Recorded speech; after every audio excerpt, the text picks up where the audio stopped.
Hello everyone, ఈరోజు మా ఊర్లో ఉన్న వెండికొండ సిద్ధేశ్వర ఆలయానికి వెళ్తున్నాము. ఇది వచ్చి శంషాబాద్లో ఉంది. చాలా మందికి తెలియదు.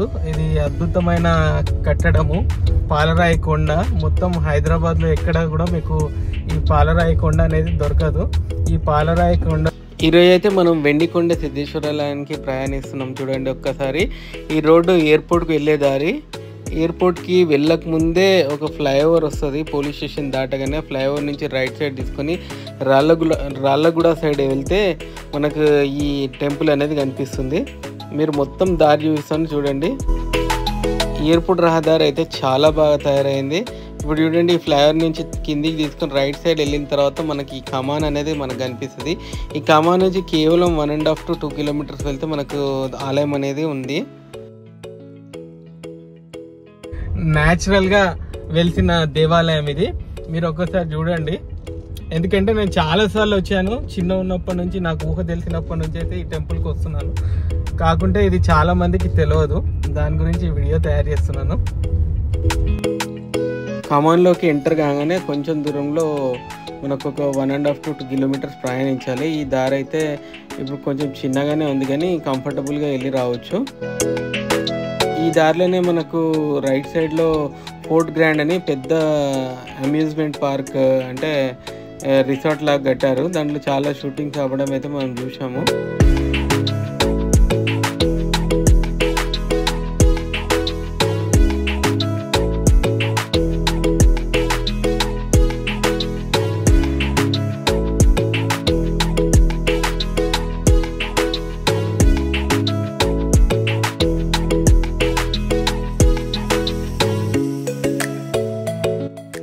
గ్రాండ్ అనేది ఇక్కడ నిర్మించారు. ఇక్కడ ఫోర్ట్ గ్రాండ్ అని చాలా షూటింగ్స్ అవుతాయి. ఇది శిథిలగుట్ట సిద్ధేశ్వర ఆలయము కమాను. మనం లోపలికి ఎంట్రీ అవుతున్నాము.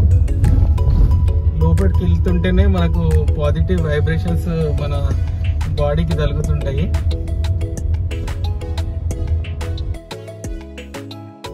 ఓం నమః శివాయ. కమాన్లో ఎంటర్ కాగానే మనకు రైట్ సైడ్లో కనిపించేది వినాయకుని దేవాలయము, లెఫ్ట్ సైడ్లో హనుమాన్ దేవాలయము, స్ట్రీట్గా అయితే మనకు శిథిలగుట్ట సిద్ధేశ్వరాలయం కనిపిస్తూనే ఉంది. దేవాలయం ముందే మంచి శివుని విగ్రహము, సేమ్ శివుడే వచ్చి కూర్చున్నట్టు కనిపిస్తుంది.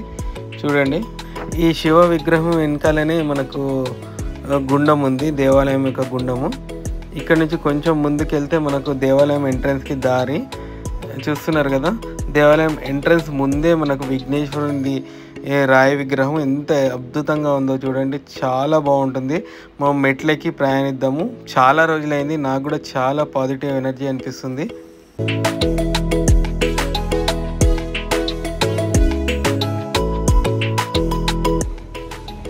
చిన్ననాటి మెమోరీస్ ఎన్నో ఉన్నాయి దీంట్లో. ఇక మా పెద్దన్న, మా ఓన్ బ్రదర్ ప్రవీణ్. ఓం నమః శివాయ నమః. ఈ గుడిలోకి వెళ్ళాలంటే మెట్లు ఎక్కాలి. మెట్లు అయితే ఇప్పటివరకు ఇలానే ఉన్నాయి, ఫస్ట్ నుంచి ఎలా ఉన్నాయి ఇప్పుడు కూడా అలానే ఉన్నాయి. పైకి వెళ్దాము. చూస్తున్నారు కదా, పాలరాయి కొండలు మొత్తం.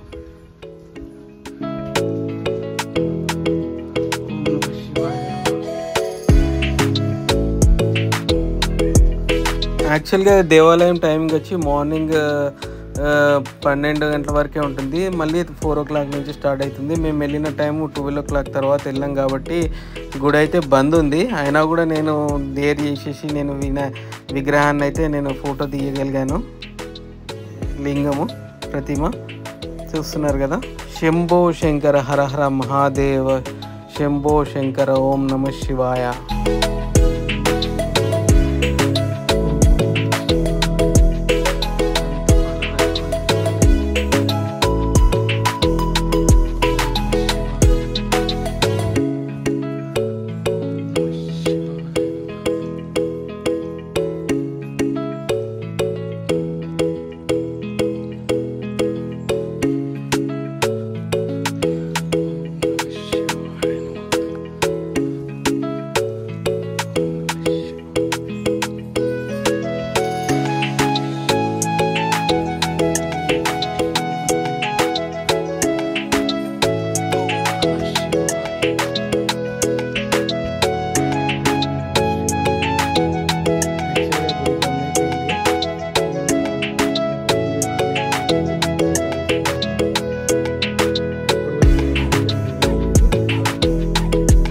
వీని ఇంకా డెవలప్ చేస్తే చాలా బాగుంటుంది. చూస్తున్నారు కదా, పాలరాయి కొండలు కొంచెం పొల్యూషన్ వల్ల నల్లగా అయితే మారిపోయినాయి, కానీ చాలా బాగుంటుంది.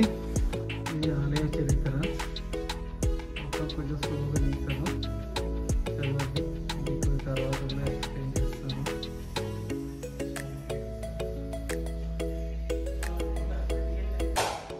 చాలా పాజిటివ్ వైబ్రేషన్స్ ఉన్న దేవాలయం వెండికొండ సిద్ధేశ్వర ఆలయము. చూస్తున్నారు కదా, వెండికొండ సిద్ధేశ్వర ఆలయము. ఒక్కసారి ఈ వైబ్రేషన్ చూడండి, గంట కొట్టినప్పుడు ఎంత బ్రహ్మాండంగా ఉంది, చూస్తున్నారా. యాక్చువల్గా ఈరోజు మా మామయ్య అయితే ఇక్కడ సత్యనారాయణ వ్రతం అనేది చేయించుకున్నాడు. చూస్తున్నారు కదా, మంచి ట్రెడిషనల్ అరిటాకు భోజనం చేస్తున్నాను. అరిటాకులో భోజనం చేయడం ఆ అనుభూతే వేరు. మొత్తం ఫ్యామిలీ మెంబర్స్ అందరం కూర్చొని ఒక దగ్గర భోజనం చేయడం అనేది చాలా మంచి ఫీలింగ్. చూస్తున్నారు కదా, మొత్తం మా అమ్మగారు అయితే భోజనాలు తయారు చేశారు. నేను అనుకున్నట్టయితే వీడియో తీయలేకపోయాను, యాక్చువల్గా బిట్స్ తీశాను, కానీ మొత్తం ఇంకొకసారి బాగా తీయాలని అనుకుంటున్నాను. ఇప్పుడైతే చూడండి, గుడి పరిసర ప్రాంతాలన్నీ చాలా అద్భుతంగా ఉన్నాయి, చాలా నీట్గా ఉన్నది. ముందుతో పోల్చుకుంటే ఇక్కడైతే చాలా బాగుంది. ఈ గుడికి చాలా ప్రత్యేకతలు ఉన్నాయి. ముఖ్యమైనది ఏంటంటే, ఈ లింగం పైన మనకనేది టాప్ ఉండదు. వర్షం పడ్డా ఏం పడ్డా కూడా డైరెక్ట్ దేవుని విగ్రహం మీద అయితే, అంటే లింగం మీద అయితే పడతాయి. ఇదైతే పాత హనుమాన్ దేవాలయము.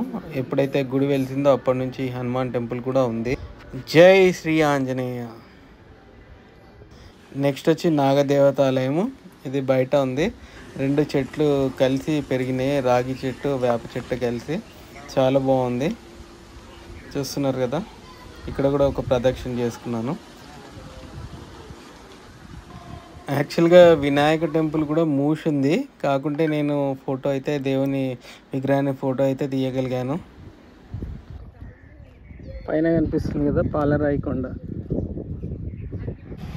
వీలైతే మీరు కూడా ఒక్కసారి ఈ ఆలయాన్ని దర్శించుకోవడానికి ప్రయత్నించండి, చాలా బాగుంటుంది, చాలా పాజిటివ్ వైబ్రేషన్స్ ఉంటాయి. ఓం నమః శివాయ.